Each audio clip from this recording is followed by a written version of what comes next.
At Arizona State University, we've made online education better, smarter, and more personalized so you can go further in your aspiring field. I decided to pursue medicine once I realized that ASU did have the online program for biological sciences. You're still required to learn the same curriculum. You're still being tested on the same content that anyone would be tested on in person. The comprehensiveness of the program prepared me so well for medical school. Explore over 300 programs at asuonline.asu.edu. Owning a boat comes with a number of perks, like being able to fling your favorite fishing rod around. And here's another perk. Geico's boat insurance covers your boat and your belongings. And with specialist support from agents that are as passionate about boating as you are, there's so much value that you'll want to high-five someone.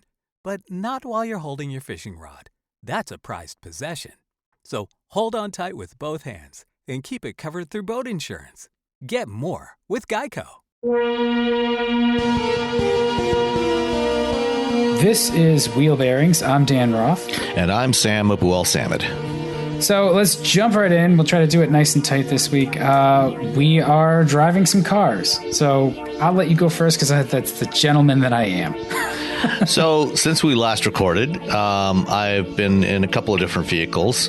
While we were recording last time, I was in the midst of evaluating the 2018 Ford F-150 King Ranch diesel. And we talked a little bit about the diesel F-150 earlier this spring when I did the first drive evaluation. But this is the first time I had a chance to really spend some extended time with it, some extended quality time with it. And, one of the things that was interesting about this is, this was a King Ranch, and it kind of is an interesting indicator of how the pickup truck market has evolved over the last 10 years. I think one of the first times that I had an opportunity to try out an F-150 for a review back in the Autoblog days, like 10, 11 years ago, it was also a King Ranch. But back in those days, the King Ranch was, the top of the line for F-150s. I mean, it was the luxury pickup truck. And, even just, the pickup market in general, the King Ranch was the king of the hill, so to speak. The king of the ranch, maybe. Yeah, well, not anymore. Now it's what's above it? Now you have the Platinum above it, and then the Limited above that. So see, that seems silly to just make it sort of like you would think that you do Platinum and Limited below it, but I mean, whatever. That's fine. They've got it sorted out over there. Hey, people are buying them, and they're buying them as fast as they can build them. Well, what's King Ranch diesel? I'm assuming that's at least a $60,000 F-150. Yeah, this one was 65. So it's a 4-wheel drive crew cab.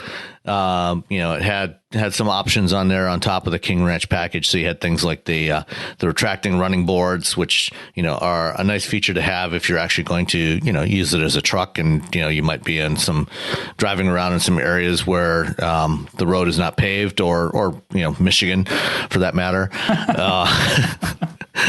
But so those get up and out of the way. Actually, even just in general driving, it's nice because they tuck up right up against the rocker panels.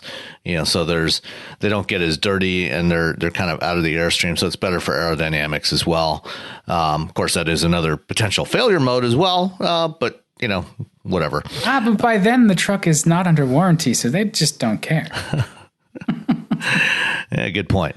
But on a 4-wheel drive pickup truck with 20-inch wheels, it is definitely handy to have running boards of some sort. Unless you happen to be about 7 feet tall, it makes it a lot easier to step up and into the cab. But despite the fact that this thing is no longer the top of the F-150 lineup, is still a pretty luxurious pickup truck. Something like the Limited, is more akin to what you would expect from a Lincoln pickup truck if Lincoln were to revive something like the MKT that they did a couple of generations ago on the F-Series. But, this one's got, really nice leather, and it's got the King Ranch brand stitched into the seat backs and in the armrest cover, in a contrasting leather color.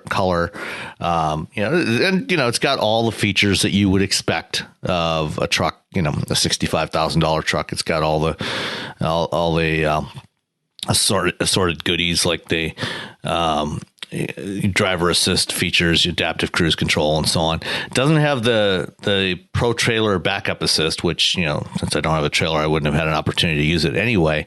But that's something that was on the Expedition I was driving a few weeks before that. So not everything is in this one, but it's pretty nice. And the crew cabs. The thing about the modern crew cab pickup trucks is they are so big inside, carrying five people, three adults sitting across the back seat, not a problem at all. Plenty of headroom, leg room, and shoulder room. There's room for everybody in there. They are just enormous. And go ahead. I didn't mean to interrupt you. Well, as a pickup truck though, it's more limited, because this one, it comes in two bed lengths. You can get in a 5.5 or a 6.5 foot bed. The 5.5 foot, is a little on the short side as pickup trucks go. So it's not as useful for carrying long stuff. So, if you are planning to carry, a lot of, hauling, lumber and things like that, you might want to go for the longer wheelbase, longer bed version. And, maybe even get the bed extender, that they have available. But, what were you going to say? It's exactly what I was going to say is, they've made the trade-off between, the way a lot of these trucks are going to be used in that trim level. Yes, they have a bed, but it's shorter because it's not used as much as a pickup. It's used more as an SUV. So those first two rows of seats are actually the most important thing there. And then if you want the larger bed, you can get it. It's just, it's an extra cost. It's the longer wheelbase truck. And, I'm sure that Ford has done a lot of research about exactly where to position this. So it makes sense. It's just when you think of a truck as a work vehicle, the shorter bed and usually the reduced payload from going with a very big crew cab now, the numbers kind of stack up against you if you're thinking about like actually using the truck as a truck. Yeah, but I think, the people who are primarily going to use something like this as a truck, they're probably not going to go for a crew cab anyway. They're going to go for the super cab, the extended cab, or, in case of a lot of contractors, even just the regular cab. And they're not going to go for the luxury truck anyway, which in some ways kind of makes you wonder, who it is that buys these these luxury pickup trucks. It's the company owners and the foremen. Yeah, and that's true. Yeah. Yeah, but at the end of the day, too, like luckily with the F-Series, there is a flavor for everyone.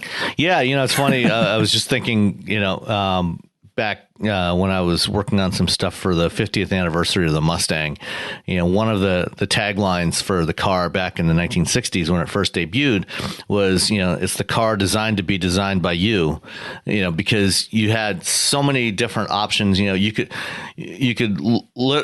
could literally configure it any way they want, so that no two cars were exactly alike. And, while there's still lots of customizability available in Mustangs, it's really the pickup trucks are now the place where there's almost infinite variability. You've got I think currently on the F-150 alone, you've got like 7 different trim levels. You've got regular cab, super cab, and super crew versions. Different, a couple of different bed lengths. On actually multiple different bed lengths, because you can get the 5.5 and 6.5 on the crew cabs. You can get a 6.5 or an 8.5 foot bed on the regular cabs. It's insane, and then you've got 5 different engine options now, from the base 3.3 liter naturally aspirated V6, the 2.7 and the 3.5 EcoBoost, the 5 liter V8, and now the diesel, which is what made, why I was driving this particular one. It's the new 3 liter V6 diesel that debuted this spring. And, driving this truck around for a week, I averaged 24 miles per gallon, with this thing, which is the most I've ever gotten from a full size pickup truck. Well, and that's like, I'm glad that we got to the engine, because I was going to say, well, let's not bury the lead. Like, yes, the King Ranch is a known quantity, but that new diesel is really sort of the news here. And that's the thing I think that's the most standout feature of the truck. So apparently it gets good fuel economy. What does it do for for payload and for towing. I'm sure those benefit as well. Yeah, absolutely. The actual max towing capacity is slightly less than the 3.5 EcoBoost. So if you really need the utmost towing capacity of, like, I think it's 12,400 pounds now on an F-150, the 3.5 EcoBoost is the one to get.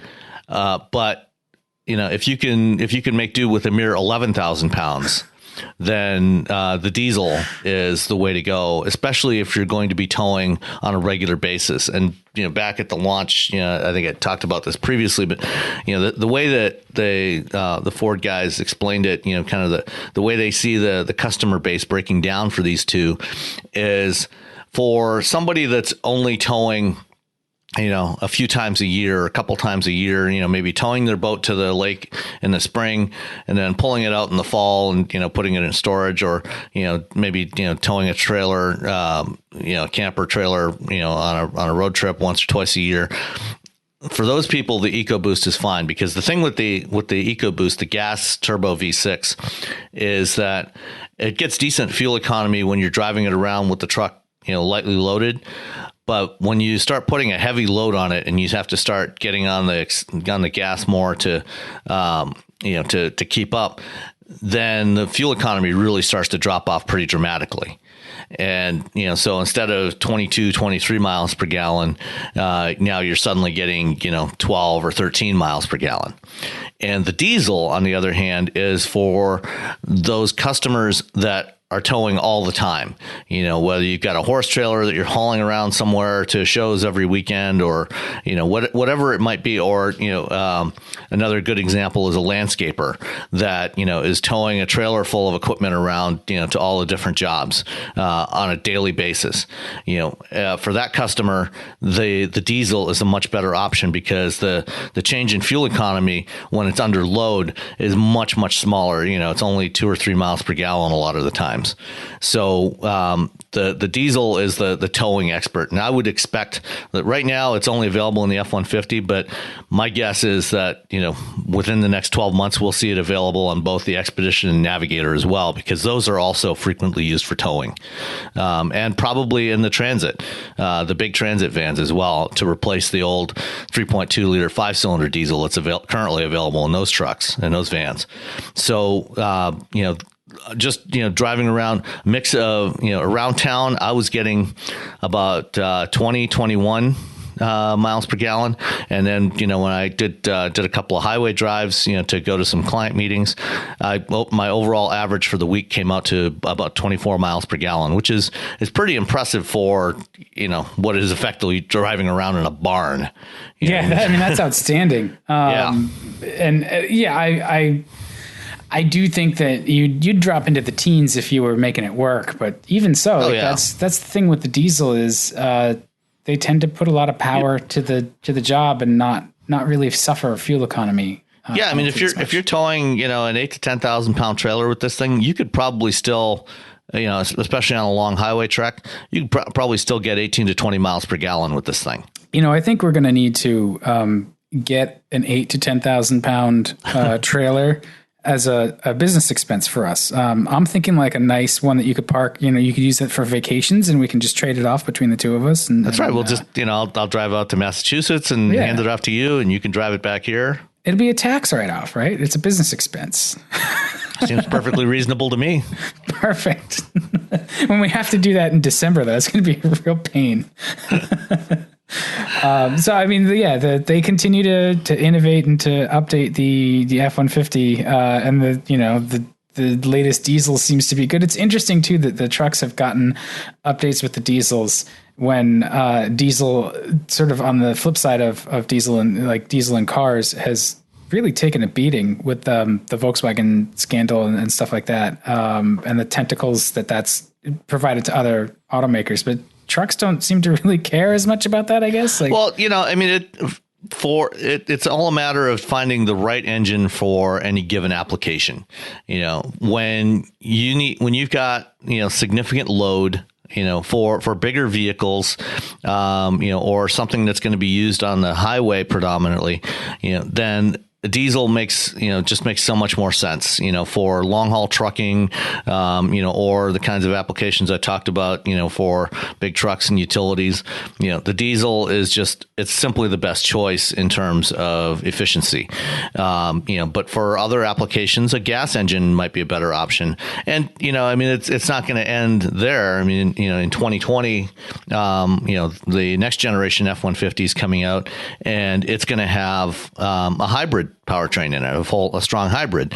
And Ford, the way Ford's going to market that one is, especially for contractors or somebody that needs a power takeoff capability, for electrical power, to instead of hauling around a separate generator and running a generator to power the tools and other equipment, one of the features on the hybrid F-150 will be the capability to, provide, significant amounts of electrical power, much more efficiently than, for example, a generator would be able to do. And, it'll be not having to deal with a separate generator, the hassle of that will be, they're expecting that to be a better solution. So they're trying to find the right solutions for every job. And, in the case of, full-size trucks, when you look at the possible build combinations, it's literally in the many, many millions of buildable combinations. I don't know what it is today. The last time I asked recently, they weren't quite sure how many buildable combinations there were today on F-150, but I know back about 5 or 6 years ago, at one point, it was about 14 million possible unique combinations that could be ordered. Which is it's insane. That's like the old days. That's a lot. And they make a lot of profit, and that's like that whole sector is going to be interesting to watch, especially with all of the the tariff talk, and we just had profit reported, and Ford was down. So there's motion going on there, and trucks are really the profit center of the American automakers. So, if that, I just like an interesting side note, like if the chicken tax goes away, I think Ford in particular, but all of the domestics are they're going to be concerned. Shall we underplay it a little bit? Yeah. Well, and this is the thing, all the automakers got hit on their second quarter results in large part because of higher costs for materials, particularly aluminum and steel. Those costs went up significantly and bit into their profit margins across the board on all vehicles, obviously. And, that's going to continue to be the case as long as this trade war carries on. And the interesting thing is, the administration, talks about, wanting to slap a 25% tariff on imported cars from Europe, because they have a 10% tariff on vehicles imported from North America or from the U.S. What they don't mention is the fact that we have, our single most profitable segment in this country exists because we have a 25% import tariff on all trucks coming in, that chicken tax you mentioned, which dates back to the 1960s. So we are actually already, even before all this started, we had a much bigger tariff on that. One of the single largest segment of the U.S. auto market, before, without considering anything else, we're basically, shut out, the rest of the world from that market. There are almost no trucks, imported to the U.S. market just simply because of that tariff. The few exceptions, one of the few exceptions is the Ford Transit Connect, which is brought in, it's built in Spain, and they bring that in as a passenger vehicle. Even the ones that are sold as cargo vans come into the country as passenger vehicles, and then they strip out the interiors and take the windows out of the back and replace it with sheets of steel, to partially get around that tariff. Yeah. Wow. That kind of thing is going to reshape a lot of stuff. It's going to it has the potential to reshape where the plants are put. So it has has long-reaching ripple effects. Yeah, I mean it'll probably hit South Carolina, the Spartanburg, South Carolina, pretty hard if this goes forward, because that's the home of BMW's big plant. It's their single largest plant in the world, and it produces most of their SUVs. And I think about a third or more of their production from Spartanburg is exported to the rest of the world. So all the X3, the X4, X5, X6, and the upcoming X7 are all built in Spartanburg. And, you know, if we start seeing tariffs applied to those vehicles, more tariffs applied to those vehicles, you know, we could see some of that production shift elsewhere. Yeah, it's something to watch. But for now, the trucks are big, the profits are bigger. Yep. You know, but not everything is big. No. Because I went from that to the Kia Niro plug-in hybrid. That is not big. Well, no. it's big on economy. Yeah, well, no, and you know, it's actually, you know, surprisingly big on the inside. It's a very roomy vehicle. You know, it's got plenty of room in the back seat for adults. You know, plenty of cargo room, and you know, it's basically like the Niro that we've talked about before, but with a larger, I think it's a 9.7 kilowatt hour battery pack. And it's good for 26 miles of electric driving range. And for the first 5 days I had it, I didn't use a drop of gas. You know, it's just driving around on electricity, even on some highway driving. You know, it was pure electric driving, and then just plug it in when I come home, and that was it. And you know, and then when it did deplete the battery and start running in hybrid mode, it was still getting 48, 49 miles per gallon. So, you know, if you're looking for, you know, a smaller utility type vehicle, you know, I mean, I wouldn't call it certainly not an SUV, but it is, you know, kind of a crossover, you know, it's kind of a tall hatch, you know, slightly taller hatch. It's a wagon. Yeah. It really is. Yeah, it's a wagon, but you know, then if you call it that, then nobody in this country will buy it. So I know. And so I'm sorry, but it like fills the place that those smaller wagons used to fill. Yeah.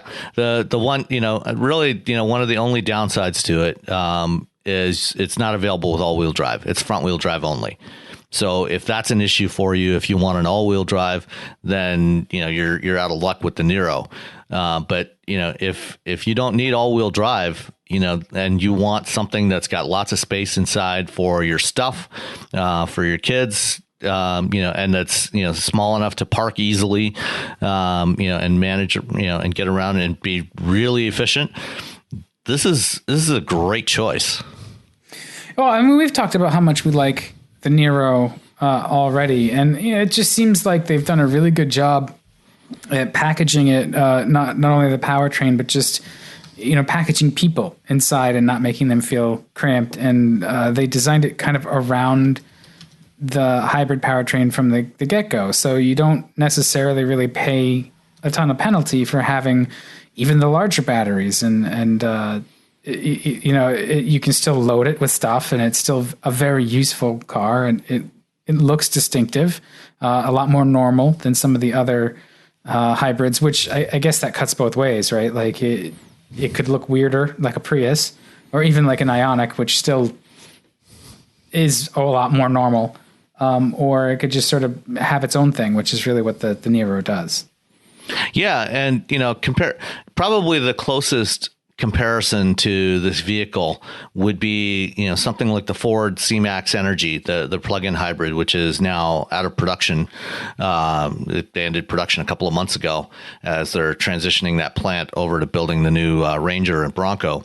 But, you know, the C-Max wasn't designed from the beginning to be even a hybrid, much less a plug-in hybrid. And so the packaging in that vehicle, you know, especially in the cargo area, is not very good. You lose, you know, a lot of your cargo capacity in that vehicle to the larger battery because of how they had to package the battery in there. Whereas the Niro and its the Hyundai Ioniq, which shares the same platform, were designed from the ground up as electrified models. They were intended to be both hybrid, plug-in hybrid, and battery electric versions.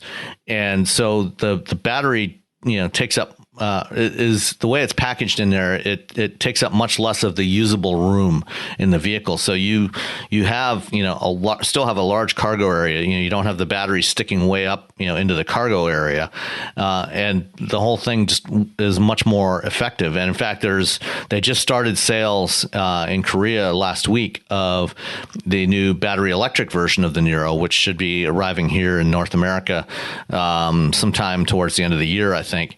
And it's available with two battery sizes, a 40 kilowatt hour battery and a 64. With the larger one should give it about a 230 to 240 mile driving range on electricity. So there's a lot of really good stuff about that vehicle. Yeah, it's charming. Apparently it's charming people too. It just won. I guess it was last year, right? It won JD Power Appeal. Yep. And IQS, which those are and Kia and Hyundai have been at the top of the rankings for the IQS, the initial quality survey, for the last couple of years. So they're clearly building good vehicles and building them right, so everything works, from the time you take delivery, instead of having to go back multiple times to get it fixed back to the dealership and waiting weeks or months for parts. Yeah, and you can send the check directly to Sam. I just love how when you say that when you point that kind of stuff out, people just assume you're on the take. It's like, no, we're just noting. Well, no, what is just a veiled slam at another particular automaker that we're not going to talk about this week. I'm not even getting into it. I mean, we can shift gears though. So, like, what did you have? Right, you went from big to small. I just stuck with big. I have the 2019 Subaru Ascent.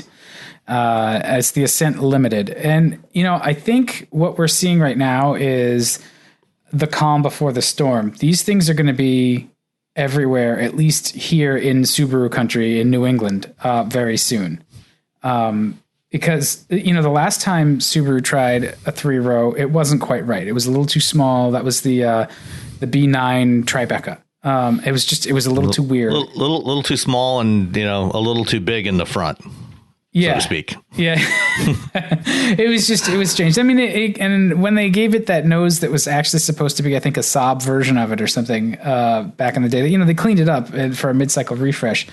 I always liked the Tribeca, but it just it wasn't quite right. It was just not the greatest execution. So they went back to the drawing board and they took their Subaru-ness, right? Like, it's almost as if they put an Outback in a taffy pole, in that sense. Like, it doesn't feel like an Outback. That's not what I mean, but it just has that Subaru personality. I think one of the most common questions I've gotten is, does it drive big?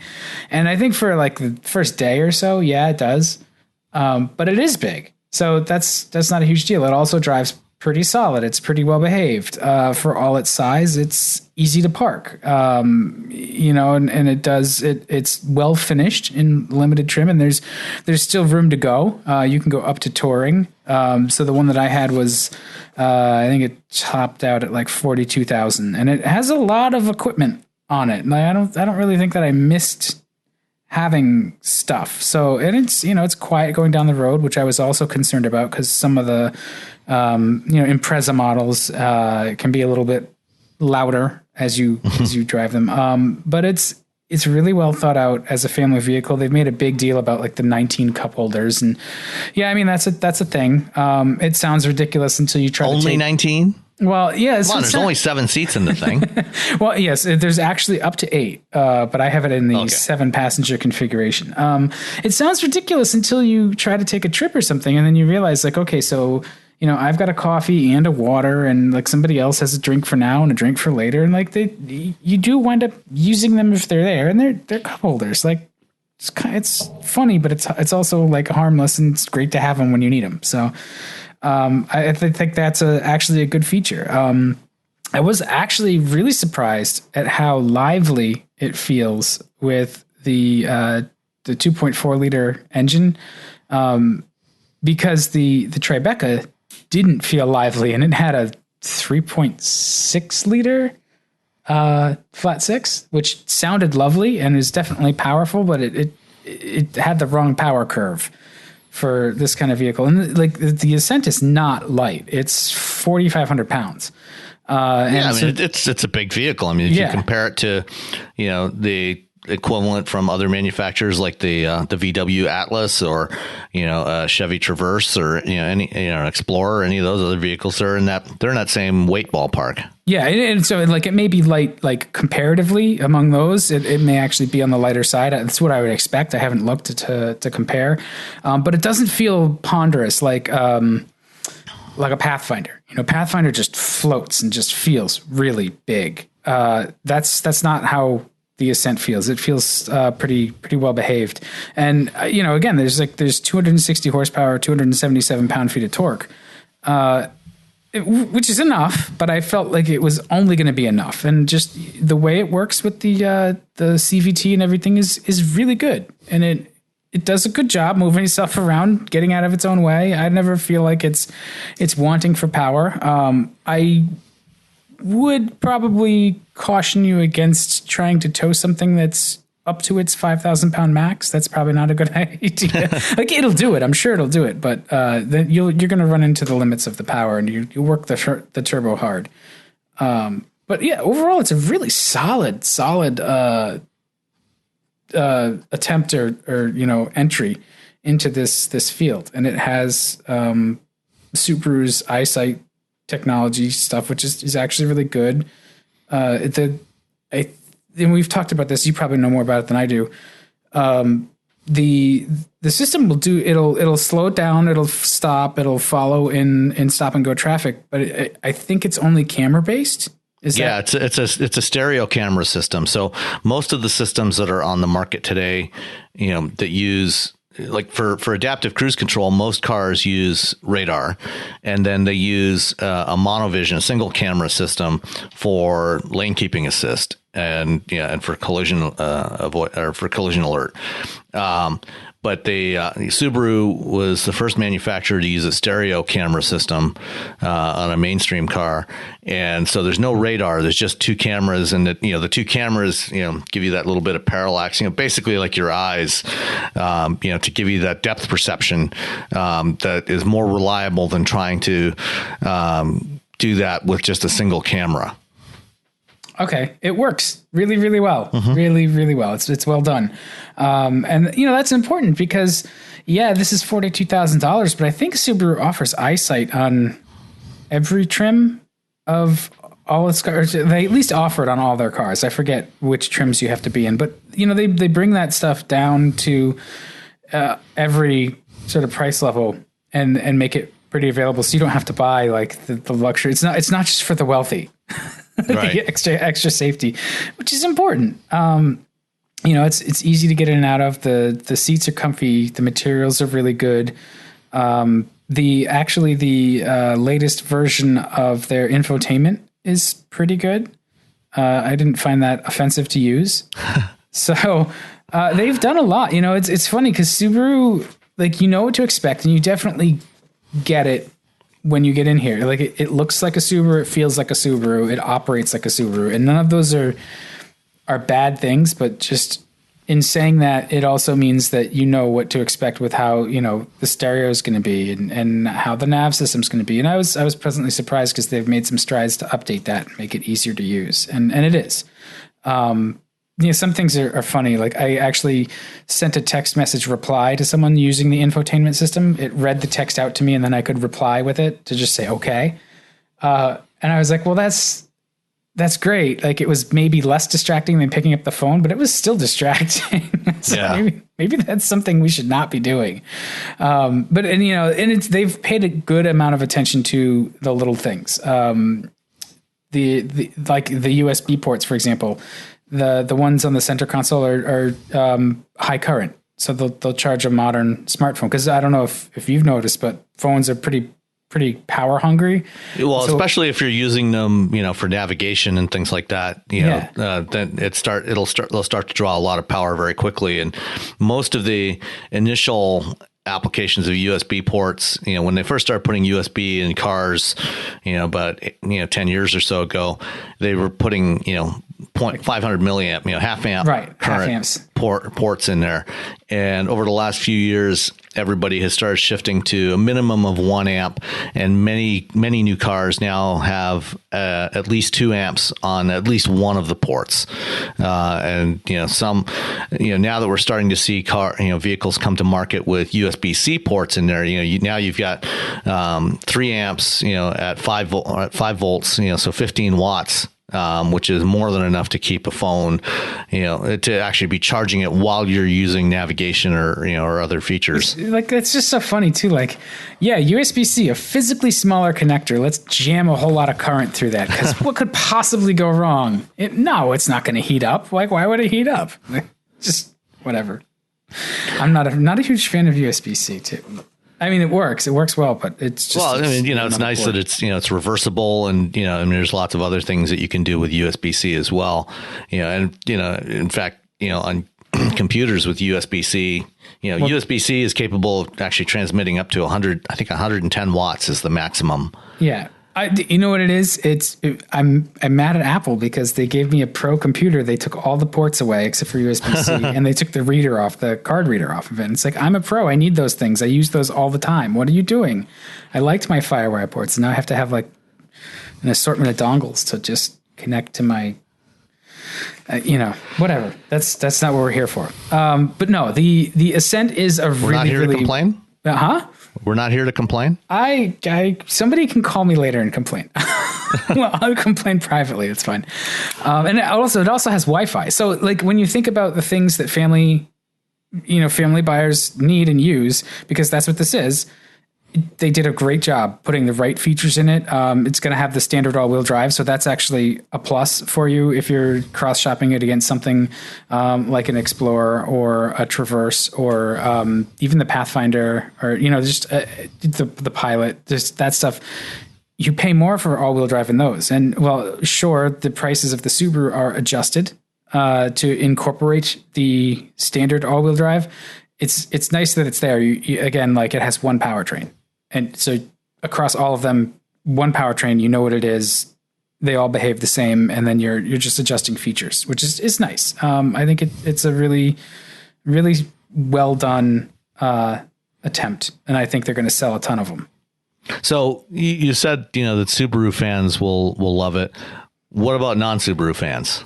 Yeah, I think they're going to like it too. I think because of what makes it a Subaru. The belt line is a little bit lower. Visibility is pretty good. Entry and exit are easy. I was actually surprised at how nicely it fit into a parking space because you feel the size. It's not that it's a small car. You sit in the driver's seat and you look around you and you go, there's a lot of stuff in. I'm in a big vehicle, I guess is the best way I can express it.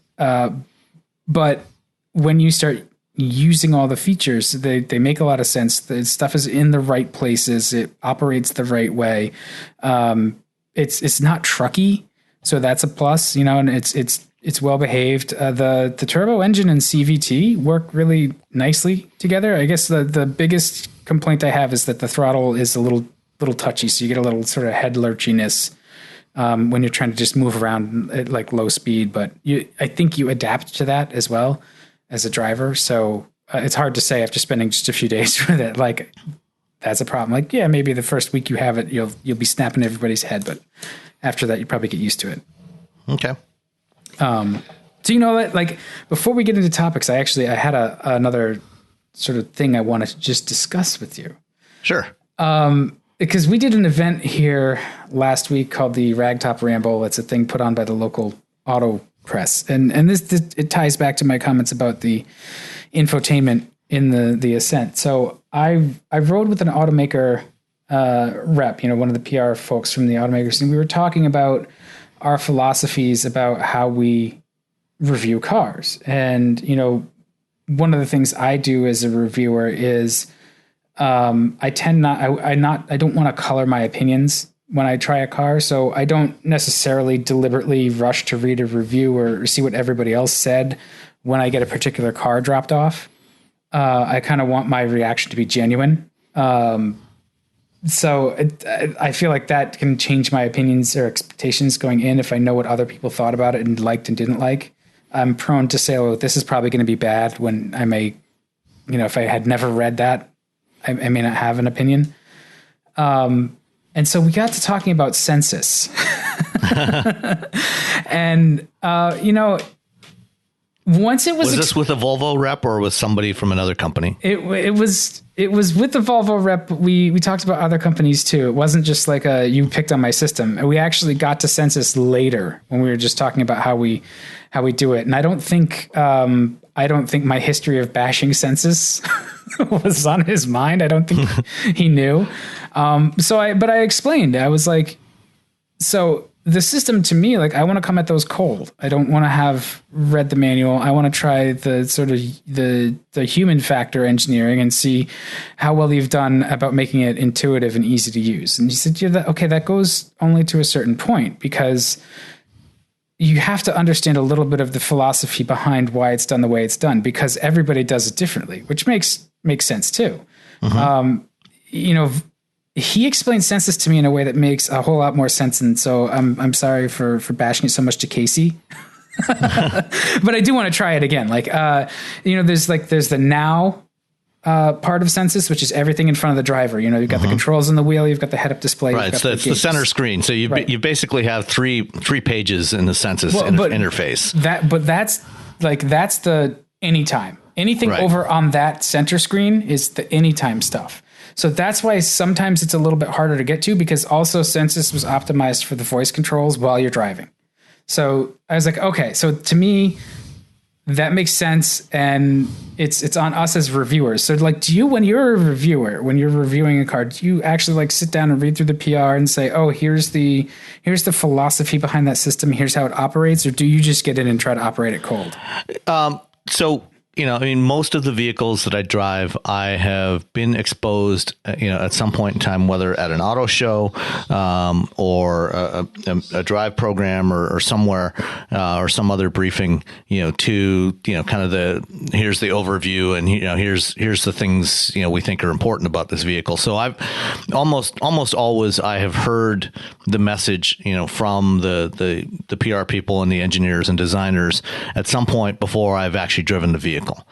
That said, when I get into a vehicle for the first time, I don't pull out the owner's manual. I plug in my phone, if it's got Android Auto, get that configured, and then I'm on my way. And, everything else, I do what the vast majority of customers do. People buy a car, I think the vast majority of people, never crack open the owner's manual until there's something they don't know how to do that they can't figure out themselves. Well, that's the thing that I think is giving dealers fits, because it's part of the experience. Like, when they drop off cars, there'll be times where they'll want to do a walk around with the journalist, which makes total sense. Like, you want the journalist to understand the car and not go off and write a piece that is just uninformed. Sure. When buyers buy a car, like, dealers now really like it, they want to, and part of the delivery process is now you've got to have that training session on the very sophisticated electronics. A lot of times buyers are just like, yeah, I don't care, give me the car, I want to leave. Right. And this is a conversation I've frequently had with car makers, with people from automakers about especially as we're starting to get into these advanced driver assist systems and partially automated driving systems, is the customer experience at the retail end. How because obviously in past years, you mentioned like the JD Power initial quality survey. A lot of car makers, particularly Ford, got hit really hard on that because of issues that people experienced, in those first 90 days. That's a survey that's done in the first 90 days of ownership, or at the end of 90 days of ownership. Right. And, Ford had a lot of issues with My Ford Touch, which came out in 2011 or 2010. And, a big part of that, there were inherent issues with that system, but there were also issues with just understanding how it worked. And, this is something that manufacturers have tried to work hard on with their dealers to help their dealers, their retail people understand how the technology works. But as we get into these partially automated driving systems, it becomes even more important for them to understand what the limits of these systems are, what they do, what they can't do, and educate the customers when they take delivery or even in the sales process. But that's a hard thing to do for dealers because dealers are, especially particularly here in North America, are independent businesses. They are they are not owned by the manufacturers. They're franchised, and manufacturer sells a car to the dealer, and then the dealer sells it to the consumer. And so, the manufacturers have limited control over how the dealers operate, and that can be a real problem for them. And the other side of that as well is that there tends to be very high turnover among retail sales staff at dealerships. I've heard numbers as high as 60 or 70% annually. It's nuts. Yeah. And so, it's not surprising when you go into a new car dealer and you start, if you're at all educated or even curious, you start asking them about some of the more esoteric technologies or more advanced technologies, they just don't know. And it's hard for the dealers to train them, and it's hard for the manufacturers to train those staff. They're trying to do more to educate the retail sales staff and the support staff at dealerships, but it's a real problem that has to be dealt with. Yeah. No, but you're right too about customers. A lot of times, especially you go buy a car, you've gone through an hour or 2 hour process, in the car buying process. You're sitting there with the finance guy, doing your loan paperwork, and he's trying to sell you all these other extended warranties and all this stuff, and you just want to get the hell out of there. Yeah. And so I can understand why why it's a problem, when it gets down to that, of trying to educate customers. But I think, the dealers and manufacturers need to figure out a better way to do this to educate those consumers. Yeah. Well, it's just an interesting take on it. And just like the way the system was explained to me was, I feel like, okay, yeah, it's definitely on us to just understand a little bit more of that philosophy, because I think the philosophy that appeals more to me is the way, BMW, Audi, and I think Mercedes are doing it, where there's multiple ways. There's some redundancy built in, but you can get the information you want to get into the system in there through different ways. And the Volvo Sensus system is a little bit more reliant on it's more touchscreen centric. Yeah, touchscreen centric, and the voice prompts and, like pilot assist. But, the point too, like when you own the car, you go through that setup process once or twice, and that's it. Right. It's different for us because we're jumping into a different car every week, and you have to get reacclimated to a different interface. And it's a real pain. First, one of the ultimate and first world problems. We're getting new cars to drive every week, and we're whining about having to learn the interfaces. But to a degree, as I said, and this is one of the reasons why I try to replicate the experience that an average consumer is going to have, by not reading the owner's manual, because the reality is they don't, unless, like I said, there's something they just can't figure out, And so I think, a crucial part of design, whether you're designing a smartphone app or you're designing a car, is discoverability. The key functions of whatever it is you're designing have to be easily discoverable, and the user has to be able to figure out how that works. Yeah. Yeah. Well, and that's like, that's user interface and human factors and all of that. So I didn't mean to derail us, but it was just an interesting discussion. Good. Yeah. And I was really impressed with maybe what we need to do is get a designer on here one of these days to talk about that. Yes. I'll work on that. Yeah, I will as well. I have a couple of folks that I think would come on. I was really impressed with the knowledge and the folks from Volvo that I met they were good car people. I liked it. No, I've always gotten along great with them. They're great. They try to answer all the questions, and on the census stuff, I've had the explanation, from some of their engineering and design people, but having used it on numerous occasions now, I understand what their rationale was. I can't say that I completely agree that it works. But, they did have a reasonable rationale for why they did what they did. Yeah. And it helps you sort of temper your criticism, because that's what we need to do, is critique from a place of knowledge versus just shooting from the hip, which is often way more entertaining. So let's do that. Let's shoot from the hip on some things. Okay. So speaking of designers, we actually had a couple of people in the industry that died this past week that just wanted to touch on a little bit. And one of them was Chris Svensson, who was most recently, he was the director of design for trucks and utilities at Ford. And prior to that, he was director of exterior design for Ford North America. And he died last weekend after a battle with cancer. And I was fortunate enough to work a little bit with Chris. I didn't know him well, but he was, I talked to him on a number of occasions, and he was one of those great car guys that really loved the business and loved vehicles. And he led the team that developed the Ford GT most recently, the new Ford GT. But he also prior to one of the first production models that he designed back in the 90s at Ford of Europe was the first generation Ford Ka, which was, I think, a really cool design for a really small car. It was a really neat design, and that's where you see a lot of innovation, is in small, inexpensive cars. Yeah, because in general, in engineering and design, having constraints put on you is what causes innovation. When you're given an unlimited budget, and you're able to do whatever you need to do, it's very different than when you have very specific constraints and you have to design within those and still create a great product. And I think that was one of those cases where they did a really good, really interesting job with that design. Yeah, well, and I mean the newest GT is like, that's a masterpiece.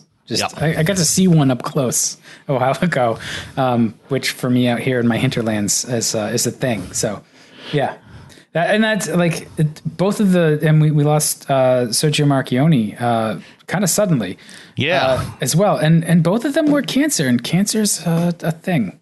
Yeah, I mean, the cancer, in Marchionne's case, the cancer wasn't what directly led to his death. It was somewhat indirect. He had been sick for about the past year. I guess the company did not even know how sick he was. They didn't realize that he had cancer, but he, a few weeks ago, had surgery on his shoulder, and following that, he developed an embolism that went to his brain, and apparently went into cardiac arrest at some point and suffered irreparable brain damage. And last week he was informed, or the company was informed by his family, that he would not be recovering and would not be able to return to work. And so the board of Fiat Chrysler and Ferrari got together to name Mike Manley as his successor. Marchionne was planning to retire April 2019 anyway, but they had not yet named his replacement. But so now it's going to be Mike Manley, who's been leading Jeep and Ram for the last several years. But Marchionne was a fascinating character. Oh yeah, I wanted to go back and look at Autoblog podcast episodes from around the time when he basically swooped in and saved Chrysler, and then later when Fiat bought up all of Chrysler. Because I think it was you, me, and Chris Schunk at that point, and we had some things to say about it. I wanted to just check us and see how accurate we were. Yeah. Well, his reputation is being somebody that can save a company, actually started before that, when he became CEO of Fiat in 2004, because, in those days of the early 2000s, Fiat was in a lot of trouble. They had gone through a period where they had a partnership with General Motors, and GM was not happy with it, and, ended up paying Fiat $2 billion to get out of that partnership. And, following that, Marchionne came in, he was brought in as, well, he had been at Fiat, but he was named CEO of Fiat. And he basically, righted the ship there, and got them back on a reasonably sound footing again, to the point where, in 2009, when Chrysler was going through its bankruptcy, they were able to come in and, convince the U.S. government, said, look, let us take control of this. We'll provide, Chrysler with what it needs, in terms of some good small car platforms, and, we'll be able to make a stronger global player. And, it largely worked. I mean, there were obviously issues along the way, but, there's a great article that, Ed Garston wrote for Forbes this week. Ed, until he retired in 2016, was director of digital communications at Chrysler. And, he shares some of his memories of working with Sergio over the past, over the 7 years between when the bankruptcy and when Ed ended up retiring.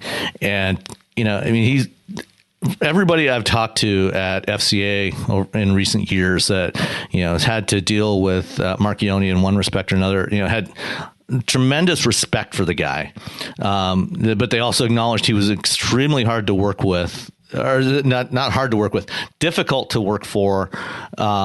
He expected a lot from his staff, and, most of the time they delivered.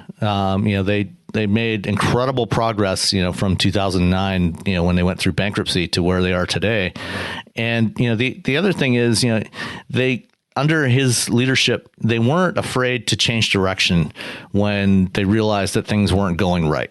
They introduced a couple of new car lines, based on Fiat platforms, the Chrysler 200 and the Dodge Dart. And, when the market started shifting away from cars to utilities, FCA was one of the first companies to just say, okay, let's cut these products loose and, shift our strategy to other products, that are going to work for us, and, they've been very flexible in the way they've operated, which has been to their benefit. It's helped the company continue to grow. It still has a lot of challenges ahead of it. But, I think that, overall he put them on a reasonably sound footing. Yeah, I think he did. And the sort of genius behind the move was back in 2008, 2009, it was like, Fiat going to buy Chrysler? Like, that'll never work. And it actually turns out that Jeep is the economic engine that just keeps running everything right now, Jeep and Ram. Yeah. So it's almost like the tables have turned, and it was just a really prescient move to say, okay, like Fiat's in this place now, but we should definitely diversify. And they tried a few things. They tried to bring, the Dart to market in the 200, and the 500. The 500. In 2009, when they made that first 5-year plan, at that time, it looked, small cars were ascendant, and it looked like, a car like the 500 was going to be a good fit for the U.S. market. Obviously, things changed pretty dramatically over the next few years, as the economy started to recover. Smaller cars struggled in the marketplace. And then when fuel prices went down, the demand for small cars just tanked. And, the 500 just never turned out to be a great fit for the U.S. market. But, they weren't afraid to make adjustments along the way. But Ram trucks. Oh, yeah. And Jeep. Ram trucks, maybe not quite as much, but Jeep. In terms of SUVs and crossovers with high transaction prices and lots of profit compared to the rest of the competition. So that was smart. And we'll see how long that holds out. There's still some challenges ahead, but Mike Manley has done a fantastic job growing Jeep. I talked to him, I want to say back in 2011 or 12. I interviewed him, and I think that's also on the Autoblog podcast if you go back and look for it. But his goal at that point, they were under 1 million per year. And I think they've broken that. They broke it that year, and then they kept going. They're over 1 million vehicles per year now at Jeep. And so, that's just one brand. So, they've introduced new product to sort of drive that, but that's where everybody's going. And Jeep is this really burnished reputation. So yeah, it's been a crappy week for auto people. But at least we can point to the accomplishments of both Sergio and Chris, and hopefully nothing else bad happens for a while. Yeah. All right. Well, I know you've got a hard out in a couple of minutes, so let's wrap it up there for this week. And we'll come back to some of the other stuff next time around, and we'll get some. We've got some questions from listeners in the queue, and we'll hit those on the next show. And I saw Ed Niedermeyer stalking us on Twitter. He probably would be enthusiastic to come on as well, so we can. Yeah, we'll try and get Ed on next week. All right. So thanks for listening, and we'll catch everyone next time. All right. Bye.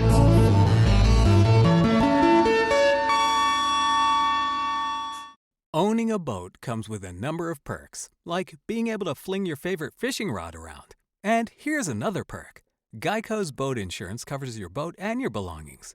And with specialist support from agents that are as passionate about boating as you are, there's so much value that you'll want to high-five someone.